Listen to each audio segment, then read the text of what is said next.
Welcome to this public lecture, and thank you very much for coming. This event is jointly hosted by the Department of Geography here at LSE and also the Grantham Research Institute on Climate Change and the Environment. My name is Giles Atkinson, and I'll be chairing tonight's event. I'm based in both of those sponsoring bodies at LSE. I'm delighted to have this opportunity to introduce our speaker this evening. Pavan Sukhdev is the study leader of the G8+5 Commission Global Assessment of the Economics of Ecosystems and Biodiversity, that now I'm going to call TEEB for short.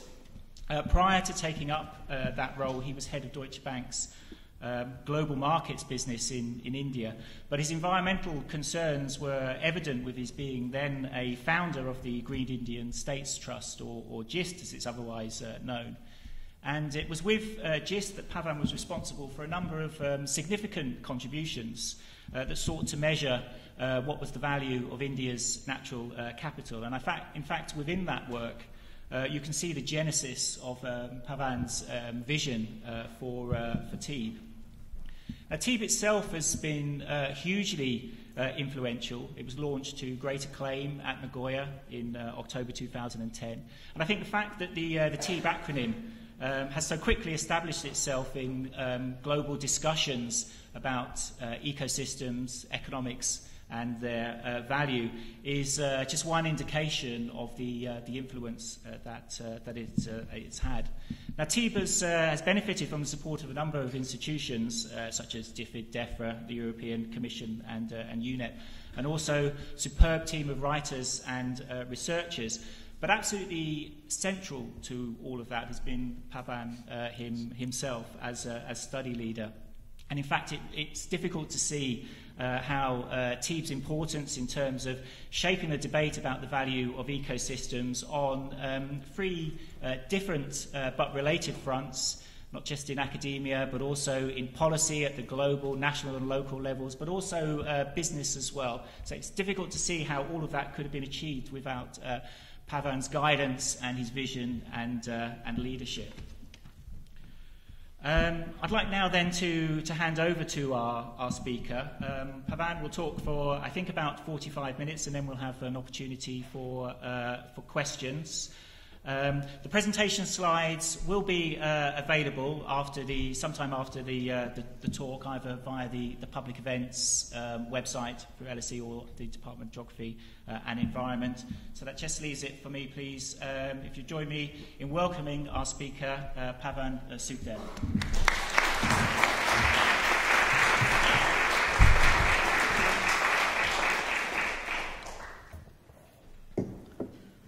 Thank you, Giles, for your kind words of introduction.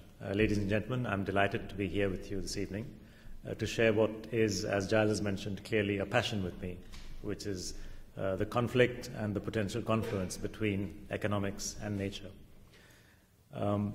TEEB's genesis, for sure, are in some of the early work that was conducted by many people. And what Giles politely forgot to mention is that apart from a remarkable team of more than 500 authors who worked collectively on TEEB, and with some effort from my side to herd these wonderful, brilliant cats.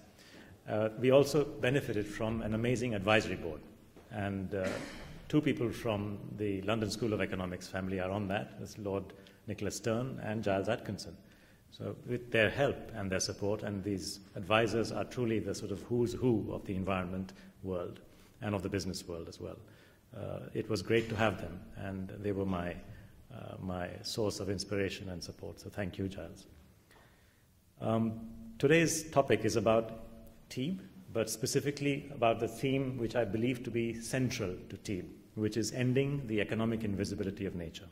And I thought I would present to you glimpses and vignettes from TEEB, but around this theme, so that you can see how the whole of TEEB hangs together. TEEB for the policymaker, TEEB for the local government, TEEB for business, indeed TEEB for people.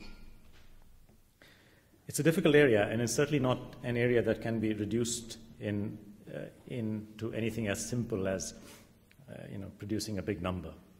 So let me begin by telling you a little story about the big number. I went to Australia last year, a country I dearly love, because I've worked with ANZ Bank for 11 years before Deutsche. And my wife and I, my wife is here, we bought a little resort out there, basically a plantation which then turned into an ecotourism resort, and where we are reforesting the land. So I look for excuses to travel to Australia. So what I tell you about them is said with love. But they insisted, the people who invited me, that my lecture should be called this: what is the world worth? So I tried to explain first in a complex academic way that this wasn't really a meaningful question. Then I tried to explain with examples. Then they wouldn't listen, basically. Australians don't listen much. So I said, fine, okay, you're inviting me, you're paying my travels and whatever, so your call. So I started this title, What is the World Worth? And I basically went through the lecture as follows. Introduced myself and said, okay, so basically the world is the biosphere. So I want you to think of a planet that doesn't have a biosphere. Mars, obviously. So clearly no biosphere, no life, no human beings, nobody to buy and sell goods and services from each other, no economy, value of economy, zero. Now I want you to think of another planet which has a biosphere. Looks like Earth, yeah.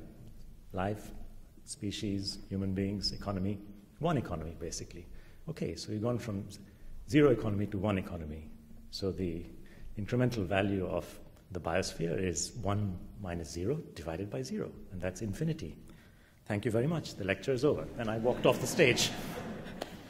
So I believe I actually taught the Australians a lesson there. And then I came back after a few seconds and continued with what it was, what the subject, I think in those days, was something else. It was more about business and putting nature on the balance sheet, as they said, bringing a business perspective to it. Today's theme is, why must we end the economic invisibility of nature, in a sense? Let me begin with talking to you about the Amazonian rainforest. Australia does have rainforest, by the way. One of the better things about the place is that. The Amazonian rainforest is, as you know, being still deforested quite aggressively, despite the rates having slowed down to almost a fourth of what they were a few years ago.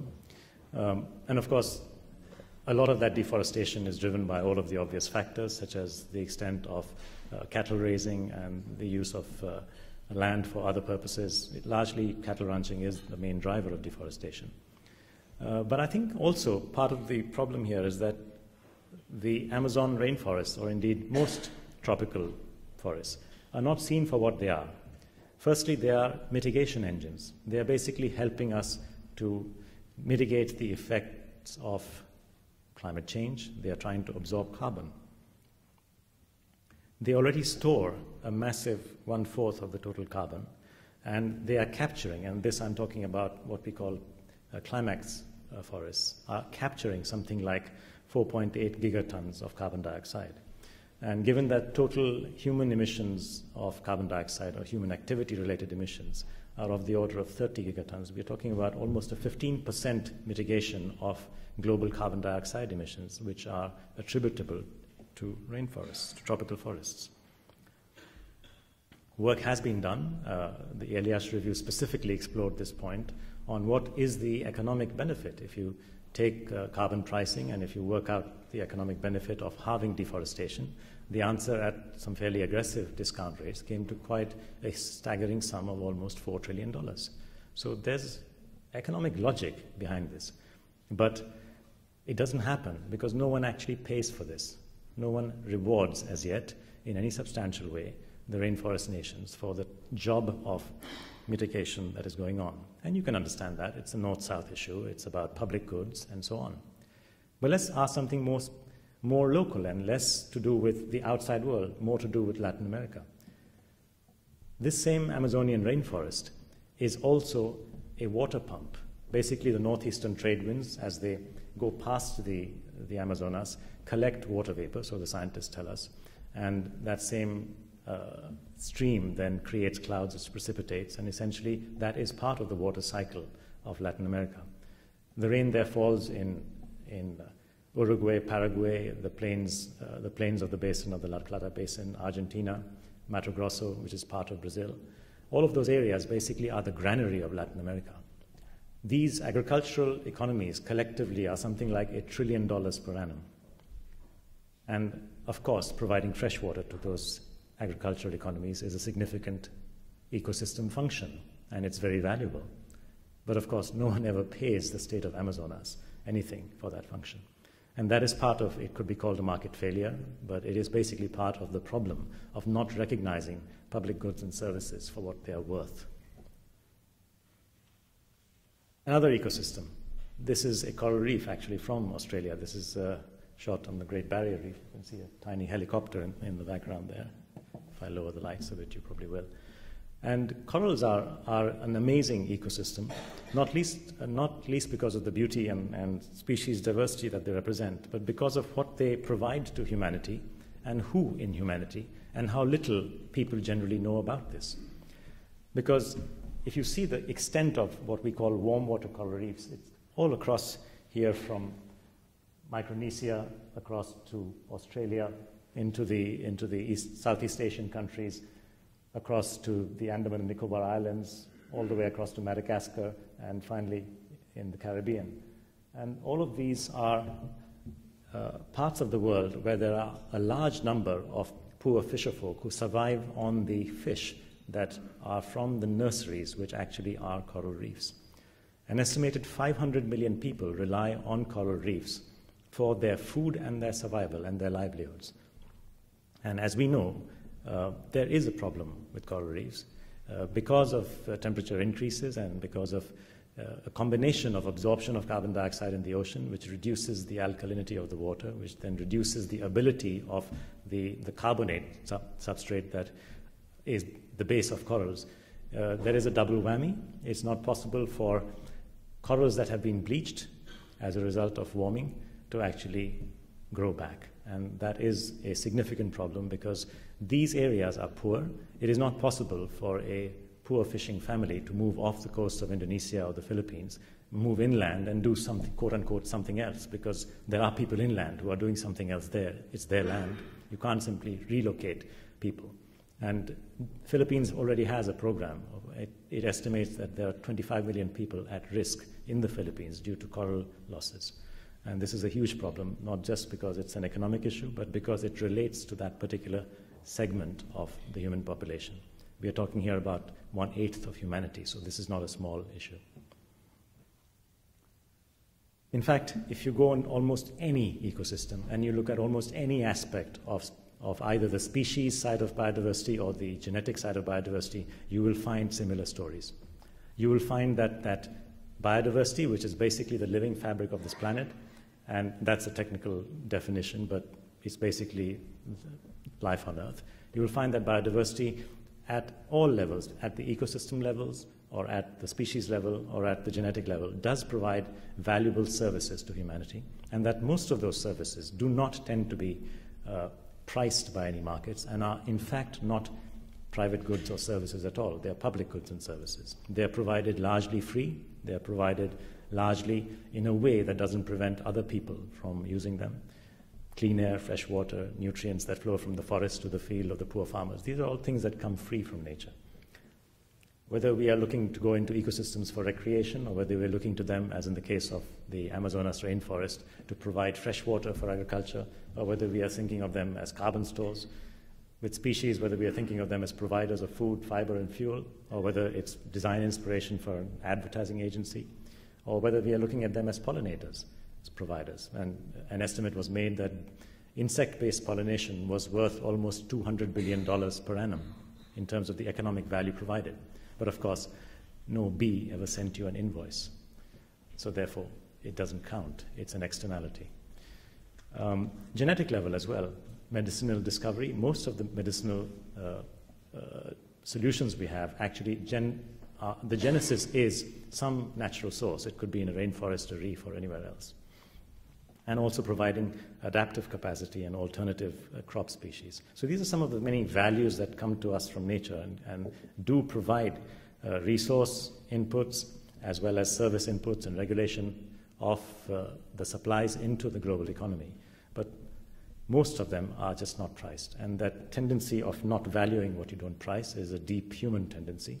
And that, in fact, begins a whole slew of problems.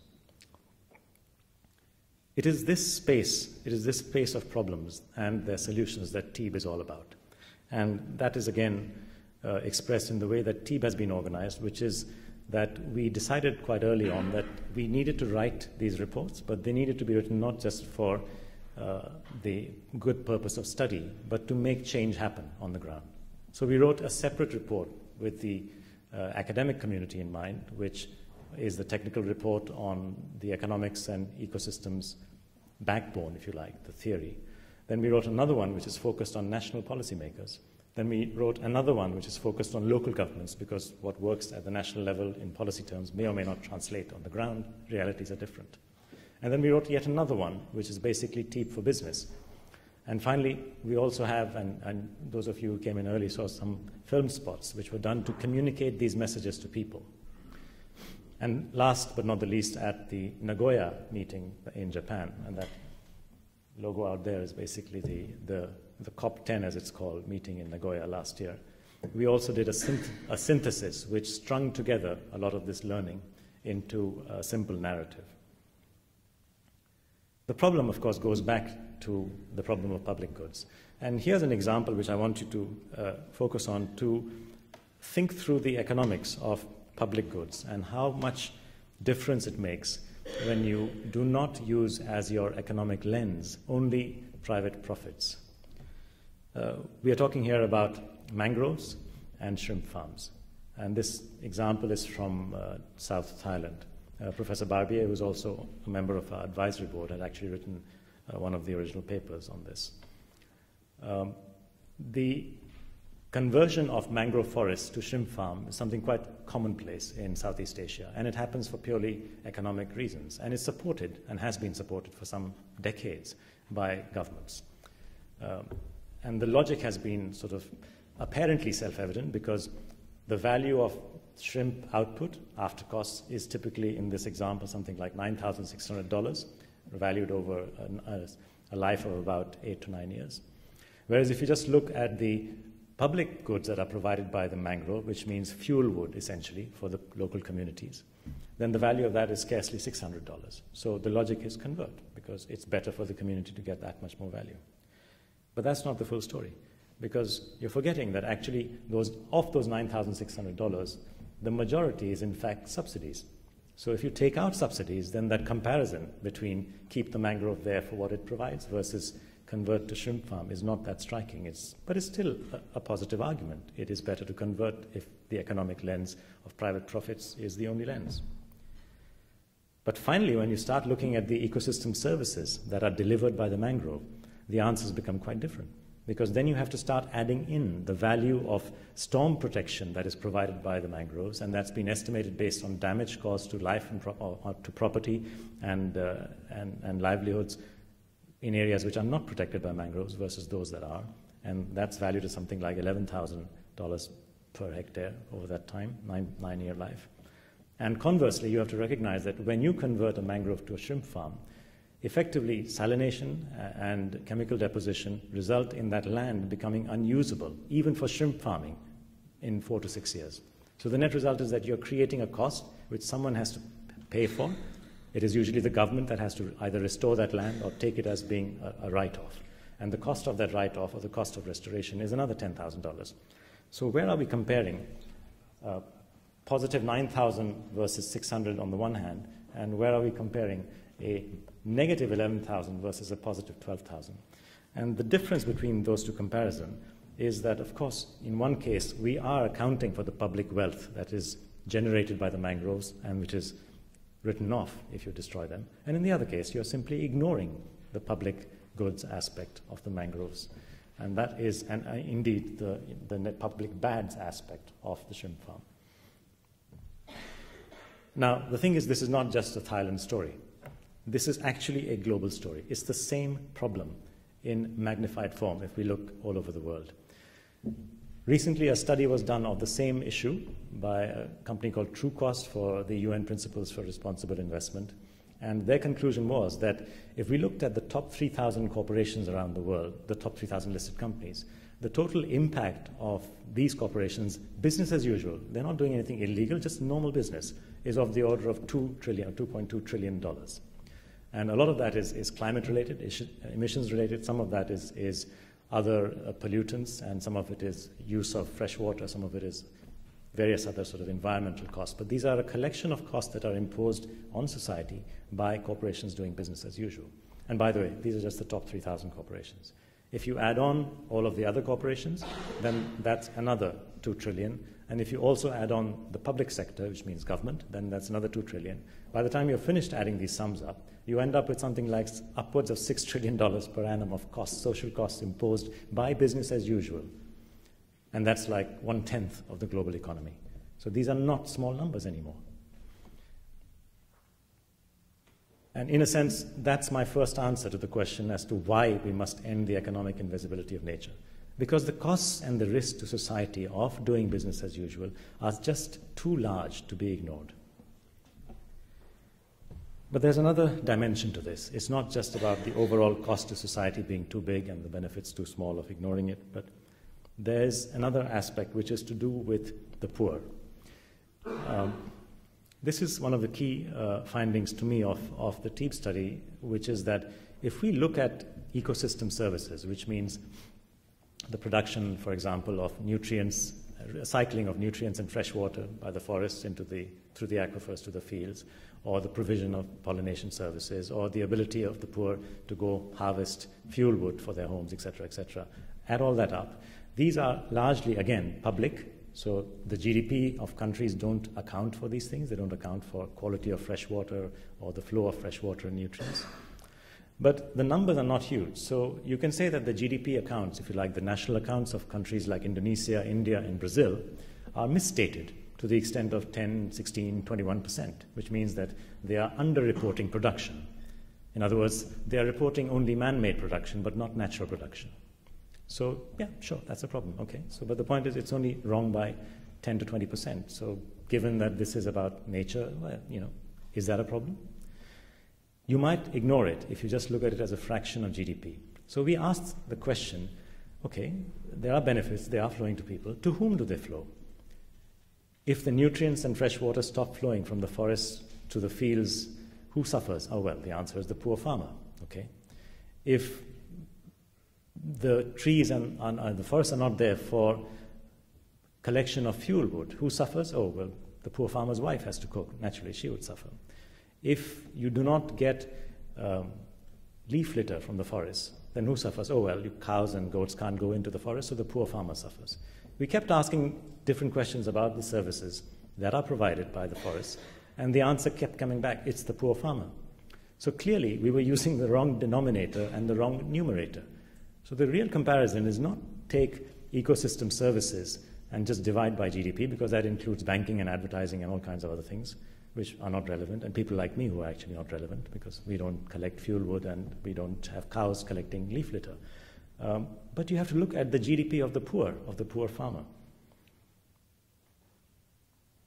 So when you do that, the first thing you realize with a start is just the sheer number of people you're talking about. 350 million in India, 90 million in Indonesia, 20 million just forest gatherers in Brazil. We're talking about large numbers of people. And the second thing you realize is that if you take what benefits they get from these ecosystems and ecosystem services and divide that by how much is their livelihood incomes, then the answers are not 10 to 20%. They're more like 45 to 90%. So half to 90% of the livelihood incomes of the poor in these circumstances are actually coming to them free from nature. So if you are careless about managing these resources, or indeed about the access of the poor to these resources, then you are in fact cutting at the very root the livelihoods of the poor. That is the problem, because you cannot, if you are serious about solving for poverty, you cannot begin by deciding that the income of the poor must be curtailed and you're going to turn everyone into a Ferrari manufacturer or whatever it is that you think you can. I mean, we're talking about more than 1 billion people out here. Not everyone can spend their time making Ferraris. Therefore, there is a second dimension to this problem, which is that the losses that we talk about of nature, with business as usual going on, will be a significant cost to the poor, and it will in fact defeat programs of poverty reduction, because you are beginning not by building education or building health, but by reducing nature flows to the poor. That's not a workable solution. So we do need to look at this so-called old development paradigm, which has been supported for more than a few decades by many development financing institutions, where they believe that some form of combination of trickle-down and investing heavily in infrastructure is going to solve problems. Ladies and gentlemen, I have seen many hydroelectric dams next to which there are huts of villagers who have no electricity. So I know from personal experience it doesn't work. And trickle-down takes decades and decades and decades. We don't have decades and decades to solve for human poverty. And we should not have. It's a moral issue. It's beyond just solving it. It's also why we should not solve it. So with that, that sort of quick background in term two, and there are, by the way, other reasons why we should try and end the economic invisibility of nature. Let me now embark into what can be done through the approach that TEEB advocates and how it is being done as we speak.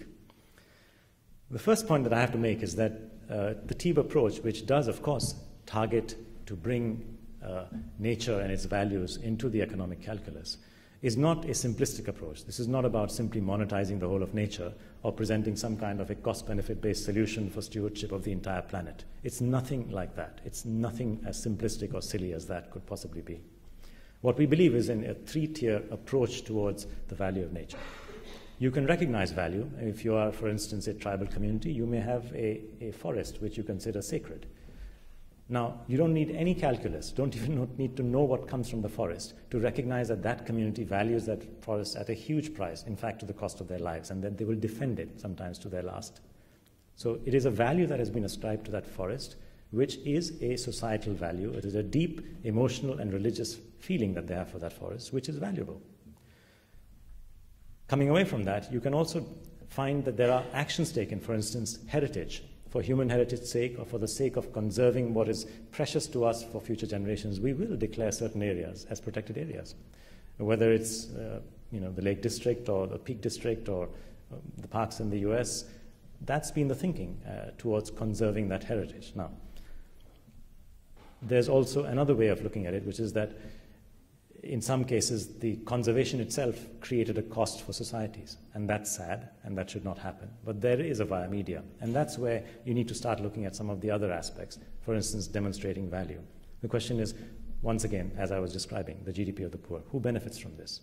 And if you start doing that and demonstrating value and also demonstrating its social dimension in terms of how that value is delivered and to whom it is delivered, what kind of distribution of these benefits is happening, you'll begin to start demonstrating value. You will demonstrate, for instance, that protected areas do provide significant freshwater benefits to the cities and towns and communities nearby. You will demonstrate that the nutrients and freshwater recycling function of these forests is huge. You may demonstrate, and I'll go on and give you some actual examples of this, many, many aspects. But once again, having demonstrated that, you don't need to convert that into an exchange. In other words, nobody needs to buy that forest or sell that forest from one person or the other. You don't need to exchange assets. You don't need to involve in a contract, if you like. You can just demonstrate it and change policy. And then finally, you can work towards capturing that value, which means, yes, you've demonstrated it, but still not working, because guess what? Someone's getting away with a free lunch, and somebody else who is a responsible stakeholder is having to bear the costs.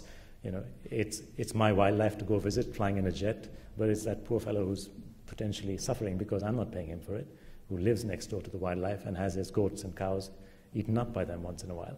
So there's these cost and benefit divergences which are there. And for that, you can't just demonstrate the value, because that's obvious. I paid for the jet flight into Africa. But you need to capture that value, pay some of that back to the community who's looking after, or at least not being in conflict with that wildlife, for example. And I'm going to now show how this works in categories, because we recognize value in situations where we have intelligent regional land planning. We recognize value through legislations. We demonstrate value through schemes such as certifying ecologically friendly activities and products and services. Or we demonstrate value in protected area evaluations. And then finally, we capture value by setting up payments for ecosystem services. Whether it's an upstream set of farmers who are not polluting the water which is used downstream, or whether it's poor communities being paid to look after or as against destroy the wildlife habitats that they are close to. And interestingly enough, all of these activities are part of the TEEB canvas, and they break up into broadly 3 areas of norms and regulations and policies at one level, and then within that, economic mechanisms like certification, evaluation, payments for ecosystem services, and finally, markets. And by the way, I haven't yet talked about biodiversity markets, because it's in that small orange square out there that you have markets such as, for instance, the wetland banking markets in the US or the biodiversity banking markets in Australia, and so on. So yes, markets are part of the overall solution approach, but they're a very small part. And we mustn't ever lead ourselves into thinking that somehow it's all about setting prices and creating big exchanges where you start trading species and trading genes and trading large swathes of land. It doesn't work like that. Humanity is much more a complex set of societies. So I'll just give you what to me are, by the way, these examples come from TEEB for local governments, and there are 120 examples that we've collected of successful policy of these 5 categories. And I've just literally picked on my favorites. I'm sorry, but one does have favorites. But this is what they are. In the case of regional land planning, I vote for the Baoxing County in China.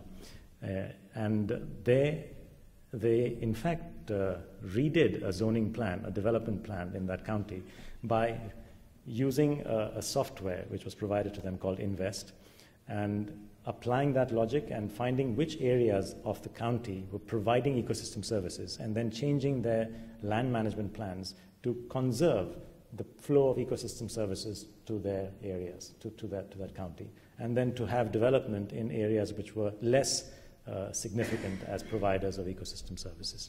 So once again, land use planning, but no explicit economic analysis, but definitely an economic attitude or a mindset.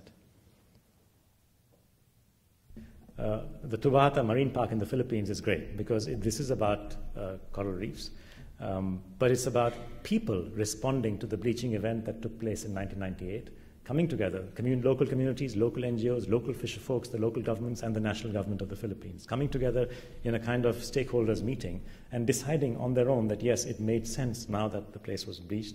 The only way it'll come back is if we create some form of no-take zone or protection. And they did that, and gradually the reef biodiversity and the fish have come back. Indeed, the experiment has been so successful that they've in fact expanded the original no-take zone beyond that with a 10-mile buffer around that in a marine reserve. And they've effectively doubled the area of the park. An increase in coral cover has been observed for the last decade, and the fish biomass is basically now 4-fold better than the average healthy reef in that area. I think of all my favorite types, this is probably the favorite of favorites, which is the wetland in Kampala. Nakivubo Swamp was basically targeted, 40 square kilometers of land with a swamp somewhere in between, was targeted for draining. Purpose? Well, swamp is useless. Agriculture and building more habitation is useful economically and generates GDP and so on. Usual arguments. Well, an IUCN economist pointed out to them that there was a little flaw in this thinking because that swamp was actually providing the main sewage treatment facility for the city of Kampala. And that if they drained the swamp, they would have to find an alternative sewage treatment facility, the cost of which would be something of the order of $2 million per annum.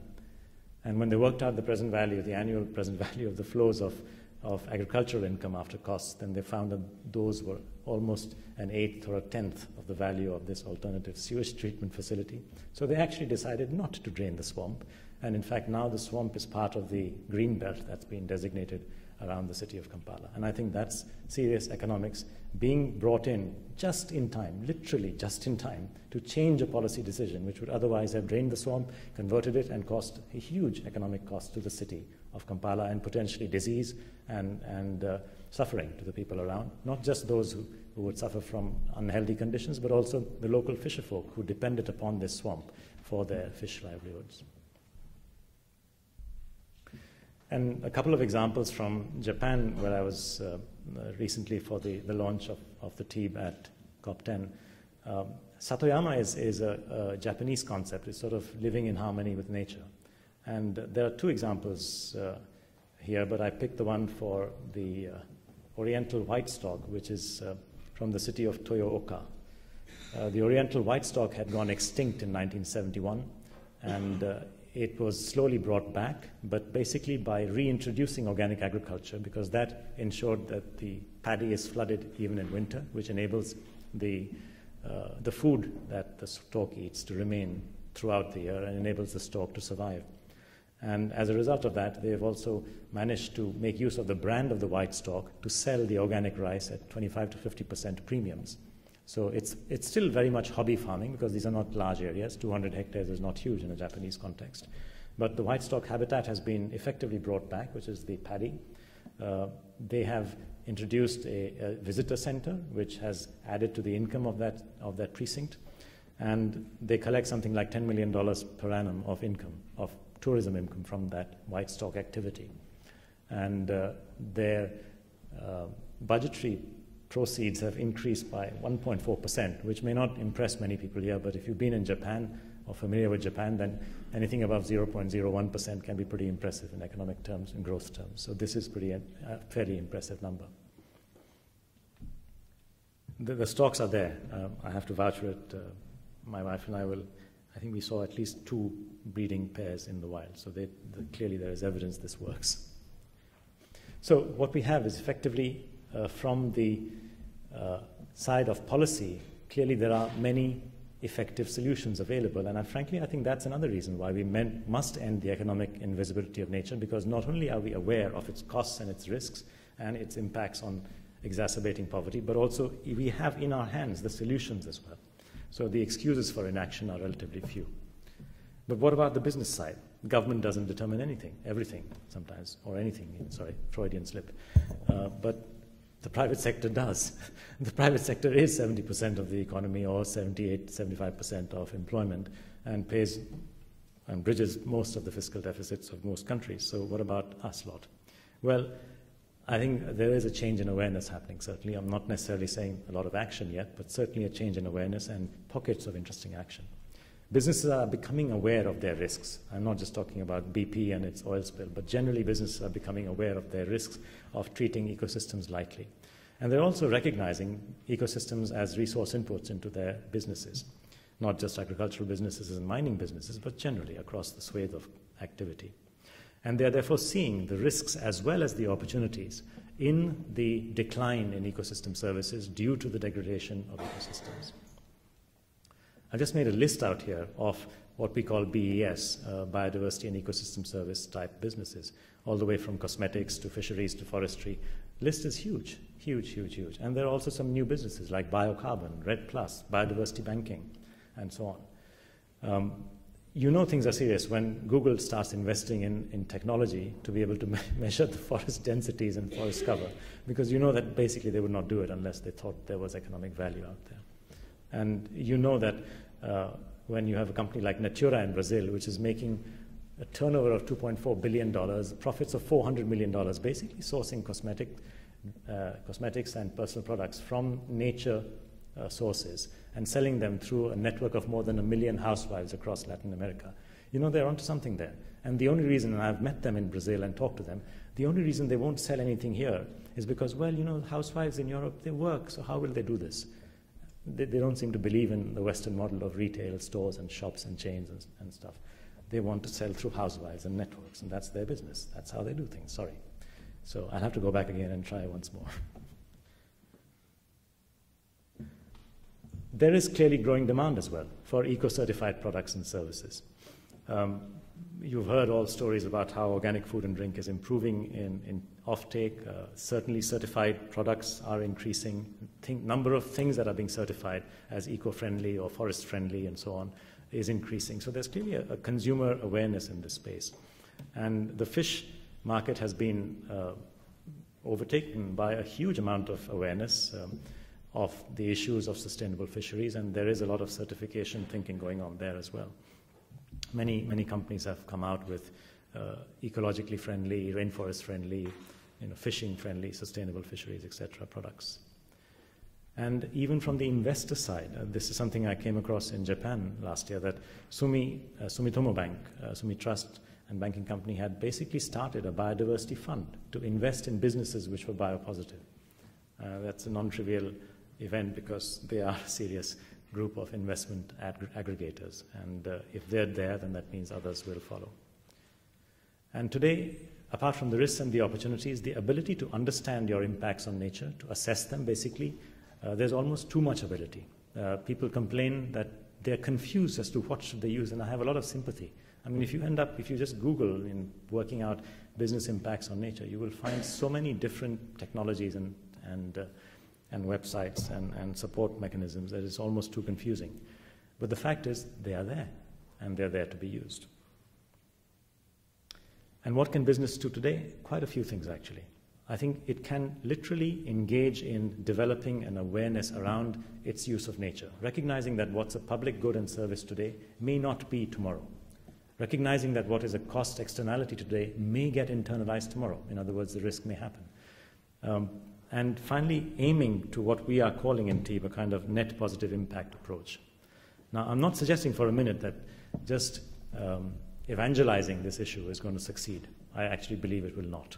I think the enabling conditions for a green economy are vital. In fact, the most important part of the change has to be the enabling conditions and not just human attitudes. So it's got to be a combination of both people willing to change and change behavior and change processes, but also governments willing to change laws and rules to enable the new businesses to survive. And there is a significant amount of engagement happening in some leading companies, and I mentioned some of them here. Coke has declared that it wants to be freshwater neutral by 2020. Marks and Spencer carbon neutral by next year. Rio Tinto wants to be a net positive impact on biodiversity. This is a mining company, by the way. They have a 5-stage plan of how to get there, but they want to be biodiversity positive by 2015. Sony has declared that it wants to be environmentally neutral, as in everything, not just carbon, but biodiversity and everything, freshwater for that matter. And they've declared a strategy, a vision, I should say, not a strategy yet, but a vision called Road to Zero. And Walmart, I think you've all heard the story about how environmental responsibility has become their 4th criterion for purchasing. They don't just look at product price and quality and after-sales service, but they also look at its environmental sustainability. So there are success stories, but these are swallows. They don't make a spring. And the reality is that even though you may get pockets and sectors where there is success and change, and there is sort of elements of a green economy, I still believe that you need the environment to change, the business environment to change, and the regulatory environment to change. After all, the mammalian species did not simply appear one fine morning as elephants and horses and lions and tigers. They had to grow and compete for food with dinosaurs for a long time, hundreds of millions of years. And it was only events that we don't understand which eventually made the dinosaurs unable to survive, and then the mammals to grow big and interesting and not just be small scurrying rats and mice who left off what was left. So in that same sort of sense, yes, we can have pockets of the new mammal corporations, but ultimately for the planet to be a mammal corporation planet, you do need different sets of enabling conditions, and that's a question still to be addressed. So I come to that question with just one example to show you once again that it is possible. There's a lot to be done, by the way. This is, if you like, this is the report card of governments. This is what corporations who are interested in the change should be talking about to their legislators, about subsidy reforms, about tax credits, about certification and eco-labeling, about PES, about environmental responsibility. The European Union is a leader in that, about trading schemes like RED Plus and so on, and wetland banking. And finally, about access to information and disclosing the right information and not just what is convenient. I use fisheries as an example to illustrate what is the issue if you are not able or not willing to look at the public goods problem. And this is, I think, my last sort of serious example, and it is in many ways to me a telling story, because we have created in global ocean fisheries a situation where open access to fisheries as well as subsidies for increasing fleet capacity have resulted in a race to the bottom. We have the classical tragedy of the commons taking place. So here are some numbers. World Bank estimated lost productivity at almost 50 billion. We are risking a global industry, which is, if you like, $100 billion, $8,500 billion, but we're also risking the jobs of 35 million fisher folks, of which an estimated 27 to 30 million are actually poor. They are not large-scale fisher folk, but they are actually artisanal poor people involved in fishing for their own families and for the local markets. And most of all, I think we are risking health, because if we continue fishing down the food web as we are doing, it's not just about having to make do with jellyfish in 40 years' time, because that's basically all that's left to eat, but it's also about what are the people who are surviving on these fisheries for their protein supply going to do, because fish do provide the main source of animal protein for over 1 billion people in the developing world. In terms of the economics, there's a fair amount of analysis that's been done on this, but basically the $27–30 odd billion worth of fisheries subsidies are largely going towards increasing the size and the capacity of fishing fleets, and the green line demonstrates that, increase in fleet capacity. And at the same time, what's been happening is a decline in the catch per unit capacity. So as any of you know, if you want to see the net result, you just have to multiply one line by the other, and the net result is no change. So all you've done is subsidize fishing fleets to grow bigger, get larger, fish further, fish deeper, exacerbate the problem, be less successful per unit of capacity, and be more wasteful. And here we have this amazing situation where we've got $27–30 billion of subsidies, $50 billion of economic underutilization, so that's about $80 billion of waste in one form or the other. And guess what? The landed catch is worth $85 billion. I mean, if anyone has a better example of global economic stupidity, please show it to me. But I vote for this one. It really is classic. But you know what? There is a solution. And it needs going back to nature and understanding how things work. The reason why fish stocks repopulate so quickly in reserves where you have no-take zones is very simple, is that I'm told by the scientists that female fish, if they grow to twice the size, they can be 10 to 100 times as productive in laying eggs. So that vast increase in egg production, basically driven by just a doubling in the size of the female fish, is the basic driver for the repopulation of fisheries if you don't fish them when they're too small. And this essential fact has succeeded in many places. But of course, there are still skeptics. So I want to use one example, which is from Georges Bank. This is actually just off the coast of the US. Those of you who are familiar with geography can see that little curve, which is Cape Cod. These are our satellite pictures where the dots and the colors of the dots represent vessel hours. So these vessels are being mapped and tracked. The blue dots are the lowest number of vessel hours, and the yellow and the green, and finally the red dots. And the areas which are triangles are basically the no-go areas, the places where fishing is not permitted. So this big triangle here, the smaller one out there, and the rectangle at the bottom. Now, on the face of it, it would look like, well, the fishermen are right. I mean, clearly there's no fishing going on in those areas, so clearly their livelihoods are being affected. They are not being able to earn. Mr. Sukhdev is wrong. He should shut up. But I invite you to look at the lower small triangle a little more closely, right? And it's the same little triangle out there. So here's what you see when you look more closely. All of the heavy fishing is going on at the edge of the protected area. Because guess what? It is protected. The fish have come back. But of course, the fish don't know that there is a protected area, so they float past, and they float straight into the nets of the waiting trawlers, who fish all of their stock in the edges pretty much. You can see this, you see it from the colors, the intensity of fishing at the edge of the protected areas. So these are the same trawlers who said that, conservation does not work, protected areas don't work and cost us a living. Guess where they are making a living? At the edge of the protected areas. So I rest my case. The satellite images, they don't lie. So once again, I'd like to say it's not just in policy examples that I gave to you, but also in business examples, and looking at business and looking at the constraints and changing the enabling conditions, there are solutions. And yes, we must end the economic invisibility of nature, not just because it's a problem, but because we have solutions on hand. Let's explore purely within the business area what kind of opportunities there are. Emissions, carbon dioxide, problem. But on the flip side, offsets and REDD+, they are a solution. They are an opportunity. Habitat, sorry, this is my daily news brief coming in. I just don't know how to stop this. Short of disassembling my BlackBerry. Yes. So it'll stop in one more. Yeah, good. Okay. You can have biodiversity offsets, conservation banking.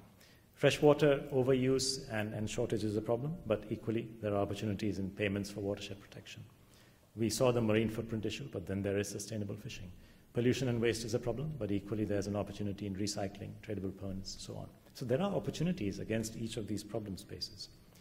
And if we look at conservation and think of it not just as a nuisance or something that is, an elitist activity, but recognize its economic value, especially to the poor, and then try and think about how big can conservation be as a provider, you'll come to some interesting conclusions. So I compare conservation as a quote-unquote business sector, which, by the way, is still largely done by governments. There's very little private conservation. I compare that with more mainstream activities like automobiles, steel, and IT services. Those classical businesses, if you like, have turnovers, in other words, sales, if you like, turnovers of the order of $500 billion to about $2 trillion. So 1.8288 for automobiles down to 500 billion for steel. And they have capital employed in the range between 200 billion and about 2.2 trillion. And the typical number of people they employ globally, and this is direct employees, so not those who feed into the, for instance, aluminium sector employees feeding into automobiles, but just directly in automobile sectors. The direct employments are of the order of 4 to 6 million. If you look at protected areas, the value of protected areas, public benefits to people, in other words, if you like, the sales turnover of the protected areas is of the order of $5 trillion. So it's almost twice the total turnovers of all the, or nearly twice the turnovers of all those things. So the total value of what people are getting free, but should be valuing, and if not paying for, at least valuing, is huge compared to what people are paying for in terms of the car they buy or the steel they buy or the IT service that they absorb. The capital employed is massive. So basically, no matter how you value the capital, either as a present value of an annuity of services or by whatever other means, you will get to massive answers for the total value of natural capital. And yet, if you look at the total number of people today engaged in protecting protected areas, the estimates, actually, that's the highest estimate, 1.5 million. I had estimates as low as 300,000 across all nations. So here's the challenge. Given that natural capital is an asset class, given that it does provide public benefits, given that so many of those public benefits do make such a huge difference to the poor, why can't we recognize that there is an economic activity out here and that it is possible to employ people to rebuild natural capital and pay them to generate wealth for society? It's part of an economic model. Indeed, even in this, there are examples which are happening because the government of India a few years ago introduced a scheme called NREGA, National Rural Employment Guarantee Scheme, which has been spending quite a lot and of late has been spending about $6 billion a year, largely to pay people to improve freshwater capture in the village areas, to build small dams to improve freshwater retention, to replant forests, to increase soil fertility. And there are success stories aplenty because the employment generated is of the order of 3 million employees, basically 3 million jobs every year as a result of this kind of activity. So there are significant, and that's just one country, so there are significant opportunities if we get this right, and significant benefits to the poor if we try and apply these approaches. So realizing the productive potential and the employment potential of natural capital stewardship is, to me, yet another reason why we must end the economic invisibility of nature. Finally, I look at measuring, because we keep talking about economic invisibility. What do you need to do to start making it visible is to start measuring it. And that's, again, fundamentally what Teeb's approach leads towards, which is to provide the toolkit for measurement. And the toolkit for measurement can be at the national level, which is to measure total natural production as part of the overall production of the country. And this is part of green accounting, where you go beyond GDP and you look at what nature produces and not just what factories make for you. And when you do that, you come to different answers about what is the national production, what is adjusted GDP. You come to different answers about how much is the capital gain. You might find that you've lost capital in the course of so-called GDP growth because you've destroyed natural commons, which are generating effective and valuable services for the country. But you're not counting those. You're only counting manufactured production. Equally, on the corporation side, you need to start looking at the externalities of the corporation. Why is it okay for corporations to continue generating costs to society? Is it carelessness? Is it laziness? Is it ignorance? Is it a combination of these? Or is there some devious, subtle plan to keep it that way because it makes private money for rich people? I don't know. Maybe it's a combination of all of those. But the fact is, it is not a good idea because it is destroying value for society. That's generally not a good idea. How do corporations report it? This is lovely, actually. So here's a study done by Price Waterhouse for the TEEB project, where they looked at the top 100 businesses. Now, please, this is top 100 businesses in the world. These are not mom-and-pop shops, and they're not fly-by-night operators. And they interrogated both their annual accounts, in other words, their official accounts, and their CSR reports with the same question, which is biodiversity and ecosystems a key strategic issue for you? Is it important but not very important, or is it completely irrelevant? So the same question was asked, interrogated on a database, to these two separate sets of reports from the same companies. And you can see that in the case of the annual reports, more than 80% said biodiversity, ecosystems, irrelevant, and only 2% said that they are very important. Whereas the same company's CSR reports, only 42% said that biodiversity is irrelevant, and a whopping 9% said absolutely vital, critical. Now, how is it possible for the same company to give you this two different, completely different answers to the same question? And by the way, these are not mom-and-pop shops. These are the world's top 100 companies. So there is a measurement issue even out here. Yeah, we need to fix this. We need to have standards. I'm delighted that Richard is here from the ICAEW, the Institute of Chartered Accountants of England and Wales.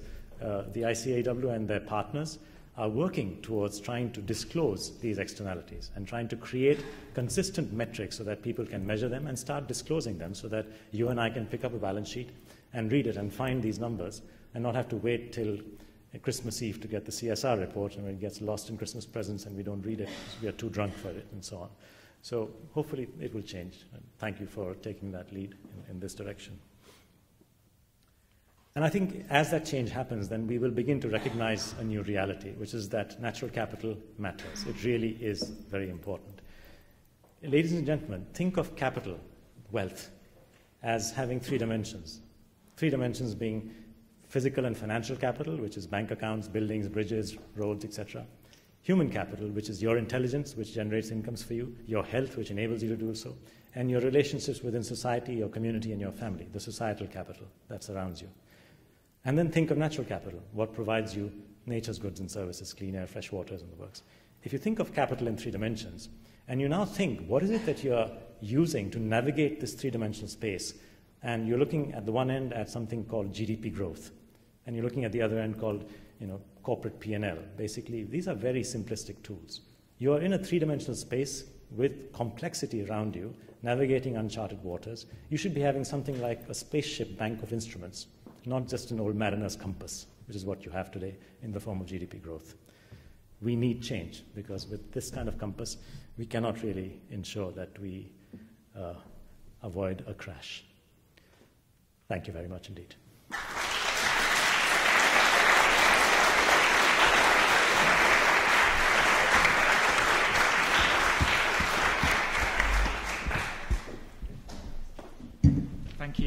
Thank you very much.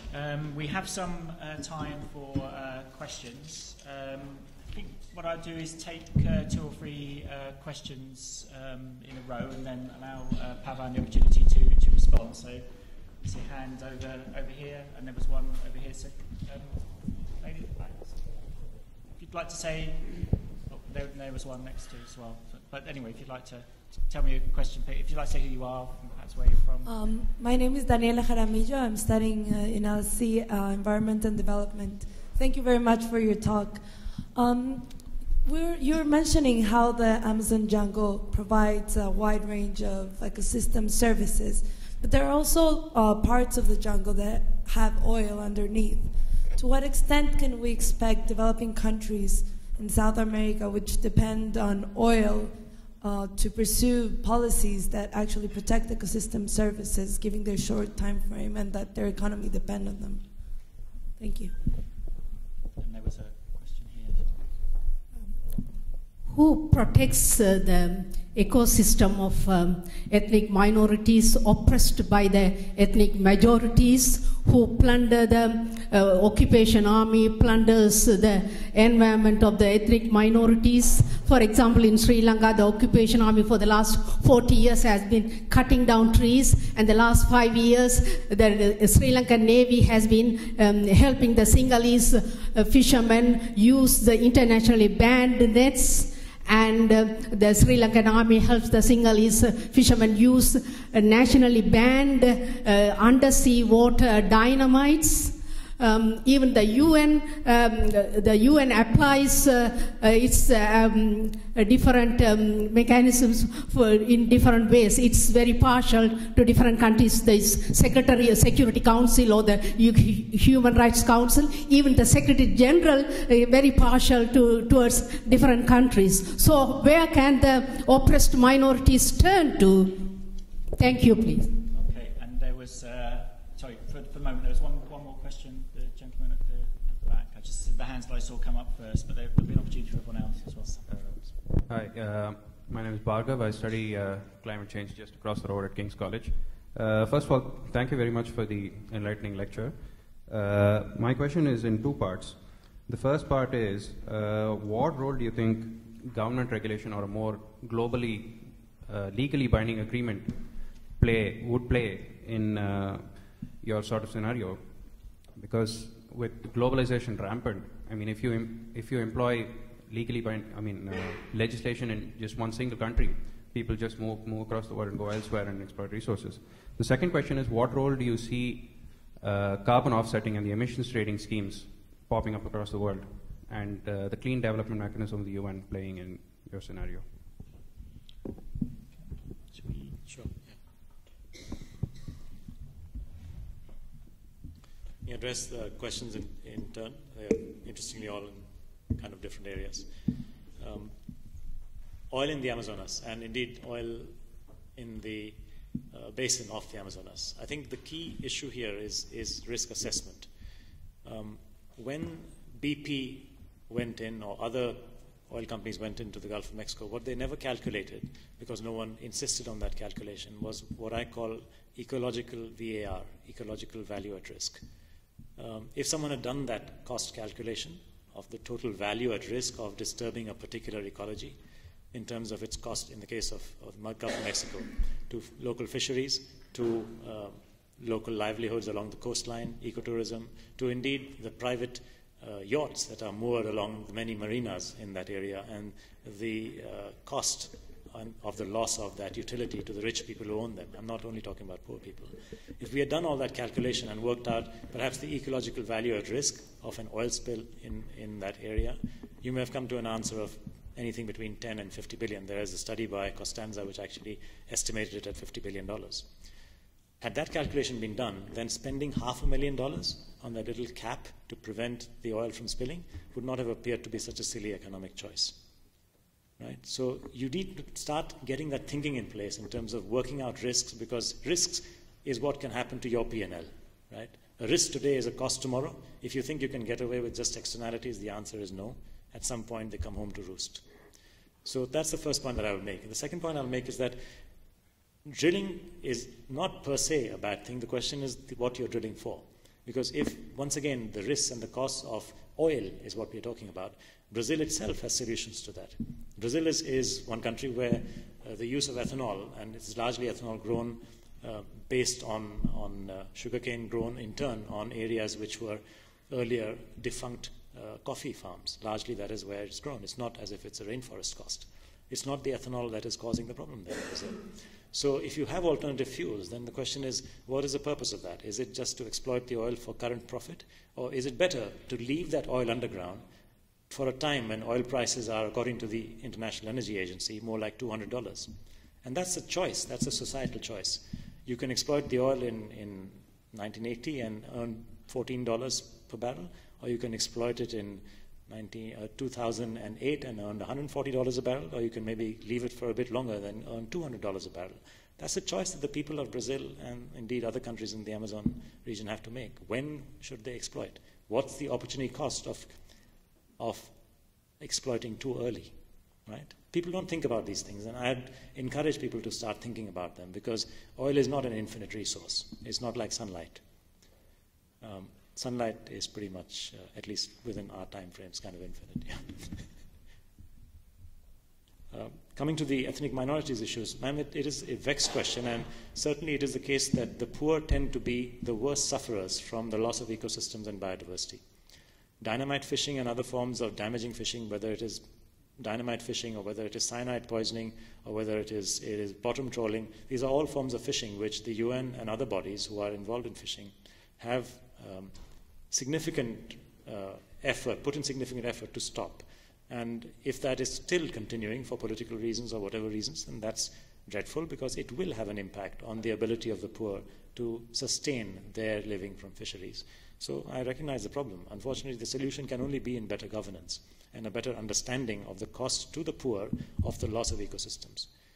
People have to stop thinking of conservation and protected areas as luxuries for the rich. It's not about conserving warm furry animals for the rich. It is about ensuring that the livelihoods of the poor are defended. Biodiversity is not a luxury for the rich. It is a necessity for the poor. That's the reality.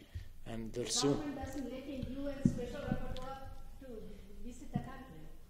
So well, ma'am, I can't answer for any particular government, but I mean, I'll certainly say that the UN is very keen to support the ideas, and a lot of the work that I've presented to you today has been also presented in two important UN reports. One is the TEEB set of reports, and the other is the Green Economy report that was launched last month in Nairobi. So I think the UN is doing what it can to push these ideas forward and make people aware of the social costs, and make people aware of the inequity that generally results as a result of the loss of ecosystems and biodiversity. Regarding, you actually asked two questions. One was about government regulations and the fact that unless there is regulatory consistency, there can and usually is leakage from one part of the world to the other. I would say true and false, because if you look at the space of carbon emissions and global warming and so on, yes, that's absolutely true, that emissions in one place can be offset by emissions in another, and it has to be either a global market or no market, because it doesn't make sense. It will not be an effective situation if it's just local or isolated or a single country. But there are all kinds of other aspects of biodiversity where it does make a difference if it's local.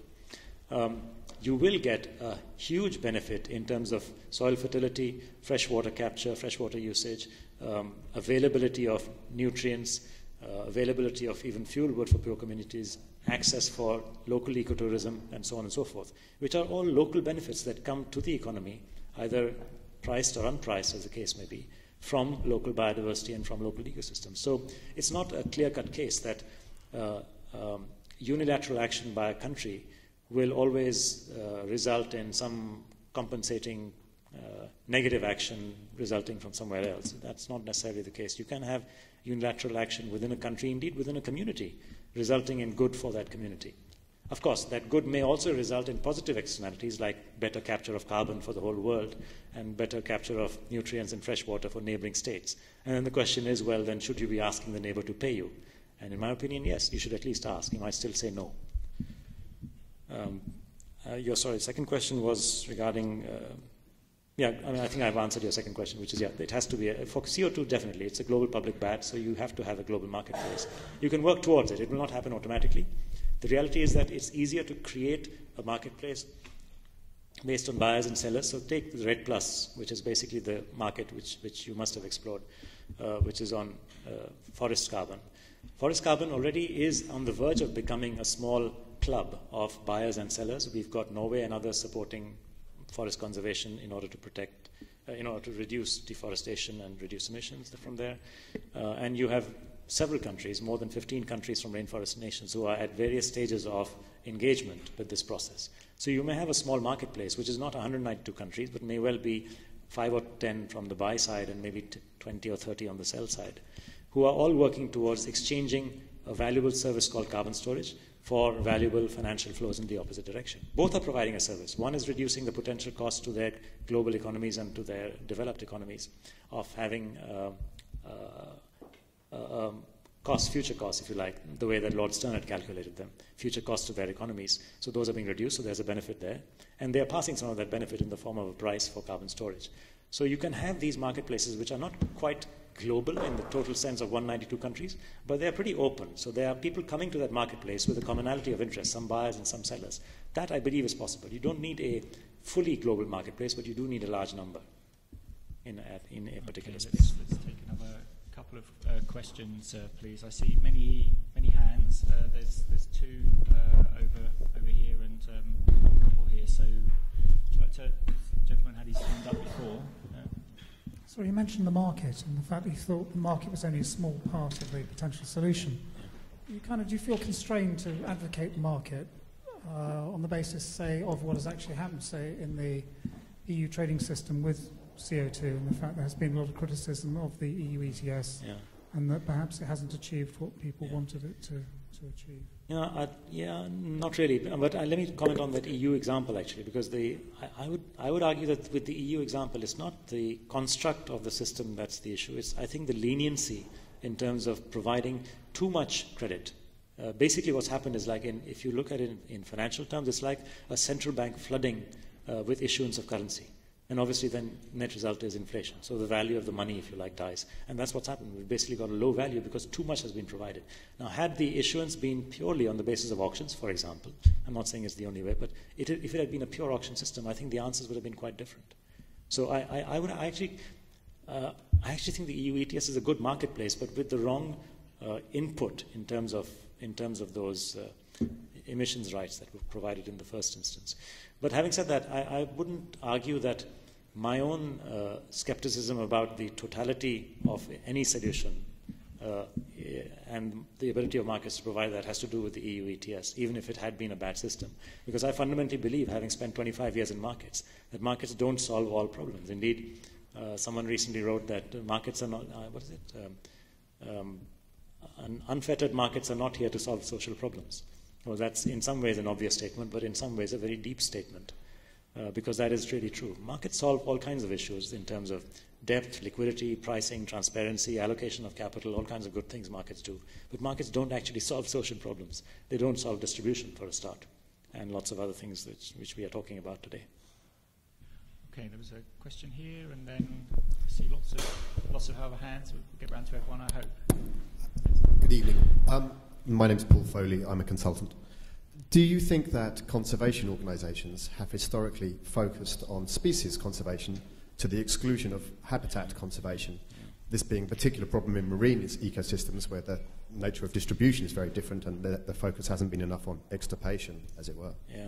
And if that is the case, how are businesses and governments going to avoid this mistake in the future and make sure they're not going to go too far in the other direction and actually understand what biodiversity is about and not just specific interests that they may have, i.e. low-grade development of ecosystems?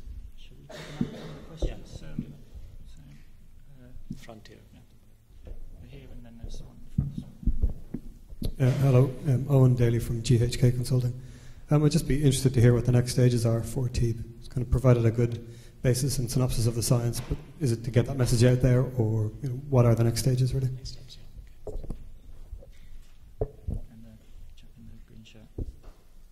Hi, my name is Daniel Posen. I'm a master's student in the economics department at the LSE. My question is about how you actually carry out these evaluations. Environmental impact assessments, as I'm sure you know better than I do, are really difficult. And different studies often come up with wildly different results. Yes. And so I'm just wondering, sort of how you deal with that in general, and especially how do you sell that to policymakers when they're dealing with sort of more certain economic numbers like GDP, weighing those against more uncertain environmental numbers?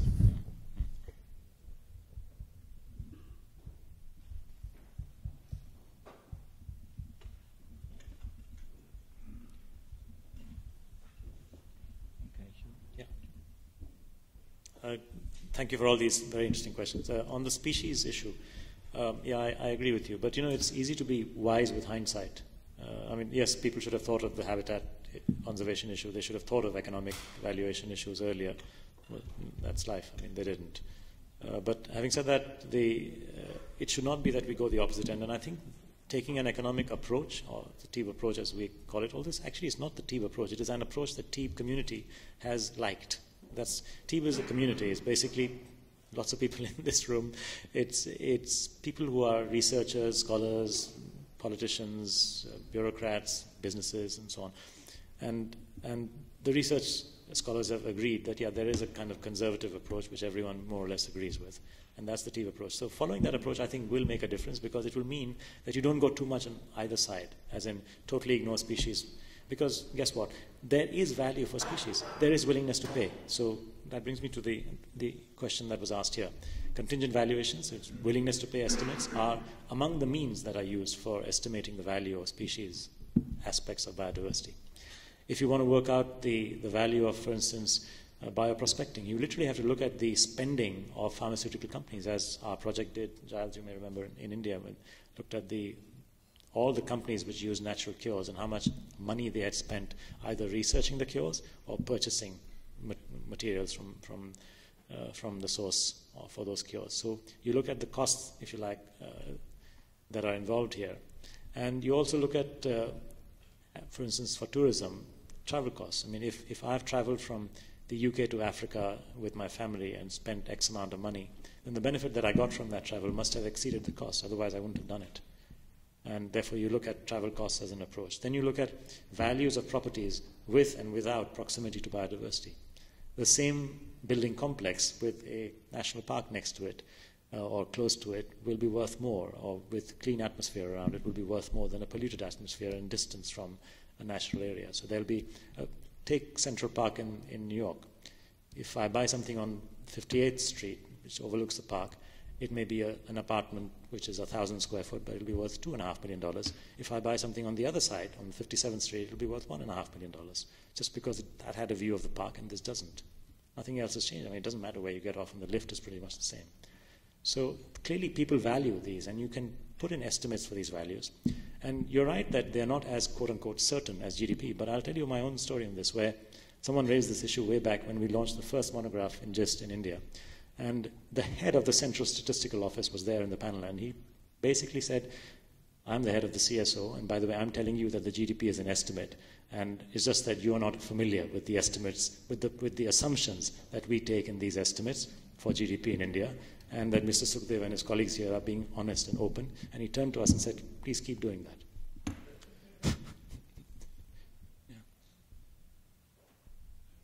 Yeah.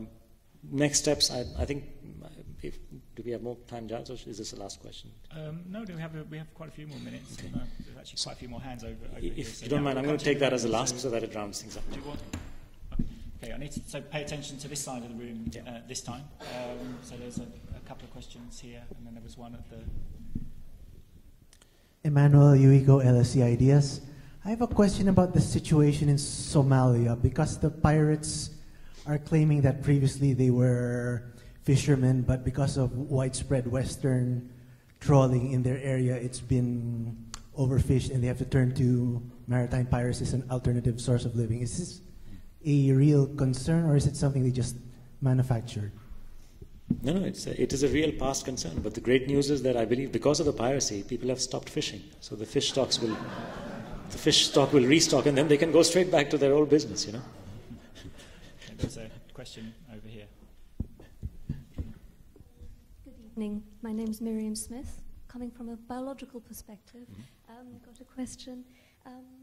Some Western governments and certain high net worth individuals have provided financial incentives to countries governing high profile environmental assets, such as, for instance, the Amazon and protecting it from deforestation. Yeah. How does this kind of top-down approach impact a more sustainable and practical approach to ecosystem valuation? Okay, while we're waiting, should we just take there's one question at the back, and then Salvatore, you got a question. Sorry. David Muir, economist, and I build natural houses. Is the TEED initiative trying to make a monetary figure akin to Costanza Real? Sorry, could you repeat that? Sorry, is the initiative you're a part of trying to produce a monetary figure measuring natural capital as in the flows of capital, as in Costanza Real's 96 figure of 33 trillion, or is it measuring stocks of capital? I think obviously both, of course. And I know India's trying to produce green GDP figures by 2015, but given China started implementing this policy and took it off quickly, are you optimistic about the prospects of green GDP figures? Okay, Salvatore, do you just want to... Salvatore Di Falco, LSE. Thanks so much for your talk. I have just a thought about the measurement side of the story, which I think is crucial. Clearly here we're observing a very complex phenomena, and indeed it's very diverse by definition. Yeah. And I wonder if it would be better to open this black box called biodiversity and start looking at species conservation, fishes conservation, crop genetic diversity in a kind of separate setting in order to come up with better evaluation exercise. And the second observation I have is I really like the picture of seeing how developing countries are dependent on natural capital. And I mean, that's a very nice static picture. I wonder what will be the dynamics of it. So trying to start to understand what will be the impact on natural capital in terms of economic growth. And if you have a sense, what will be the graph there if we wanted to relate growth to natural capital. Thank you. Thanks.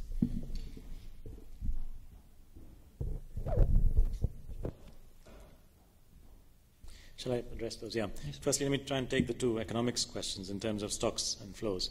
The TEEB addresses both stocks and flows, and the Costanza number is actually what I was referring to in my two-planet example, because Costanza came up, but I admire him because he came up at a time when this was not even thought about. So he made a huge point by making something bold, making a statement that total natural economy is $33 trillion versus what was then measured as GDP as $26 trillion. So we are more important. I mean, the big swinging ...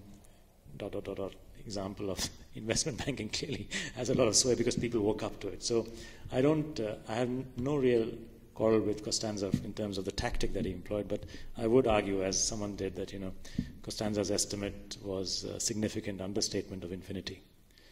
So that's the answer to that question. In terms of the stocks versus flow, we have to do both. If you are trying to look at what is natural production, that is a flow, but if at the same time you're trying to account for depreciation, which you do in the case of physical capital but don't in the case of natural capital, you have to look at the changes in stock. So you have to see, for instance, to what extent water quality has diminished in terms of BOD, COD levels and what it means to reinstate that quality. You have to see how much forests cover has declined. You have to see how much forest density has declined. So these are stock measurements.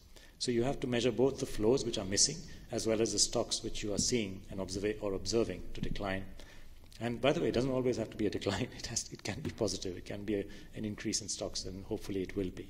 So the answer is that our approach in terms of the way it is framed must include both flow and stock measures. And GDP of the poor is an interesting toolkit of just making the point on the dependency.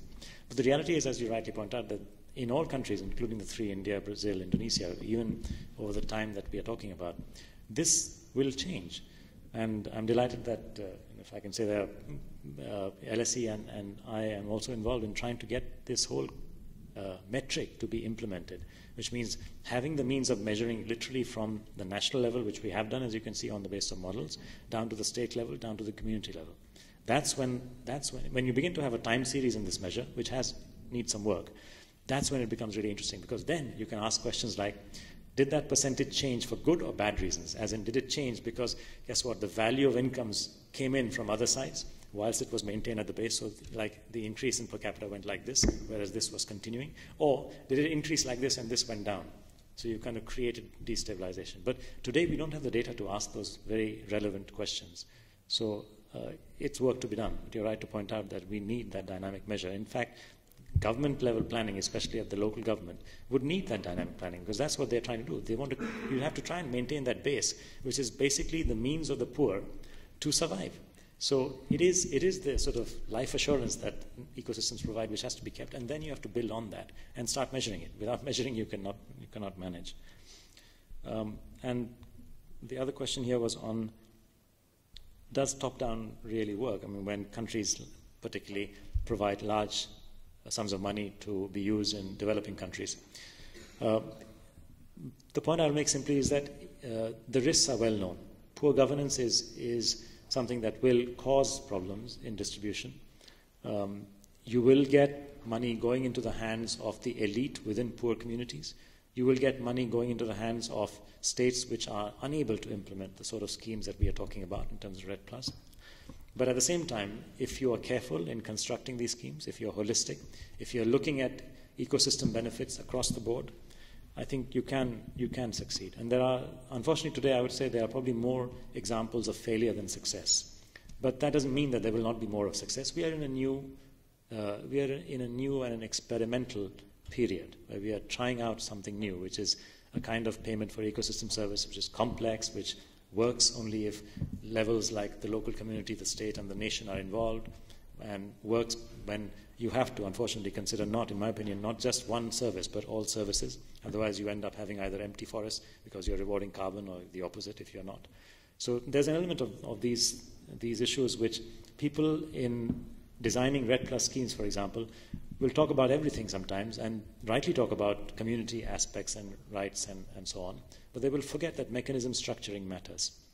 They will forget that how you frame this whole proposition, how you measure it, how you manage it is vital. That's the mechanism. How does it get enforced? What is the law that you use locally to ensure the flow of benefits?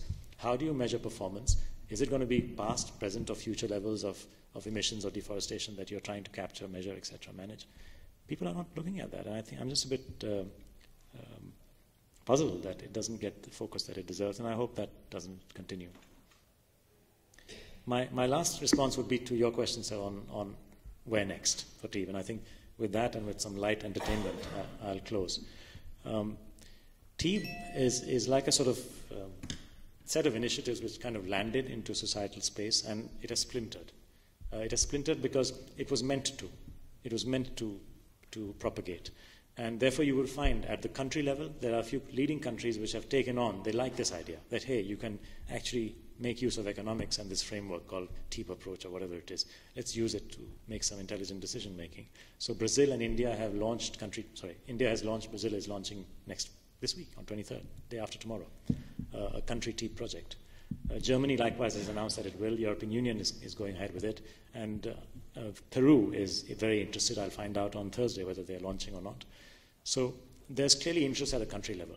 Then there's interest at local community level, because there are many communities who've kind of come to us saying, hey, by the way, you forgot us. You've talked about the Toyo Kastok example. What about this other swamp where we did this and did that? There's stuff happening out there. So people are coming out with more examples of success, and that's great because we can build that and build that into case material. On the business side, I talked about the TEEB for Business Foundation, which is being addressed, but there's also a lot of positive interest in terms of the risk and opportunity, things like the calculation of the value at risk or the ecological VAR.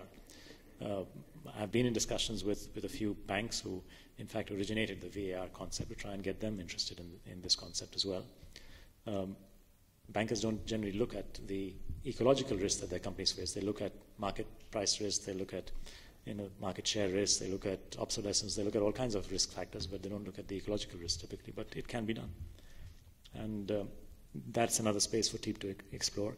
Another space that TEEB should explore, and when I say TEEB, again, it's a community of more than 500 people who were contributing authors to this set of studies.